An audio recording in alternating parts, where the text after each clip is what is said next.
Automating your home. To create an automation, tap the automation icon on the settings page. Tap plus to add a new automation. You can change the automation name and automation type to make it easier to find later. To create a new rule, tap the plus icon at the bottom. Select an event to trigger the automation. In this example, we want camera motion detection to be our trigger event. Tap Next. Now, choose an action to be performed. In this example, we want the smart plug to turn on. Tap Next. When you're done, tap the tick icon to confirm your new rule.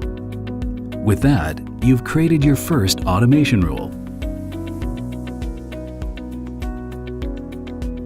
To kick things up a notch, you can add multiple automation rules to an automation. Deleting a rule is simple. Just open the automation by tapping the settings icon here.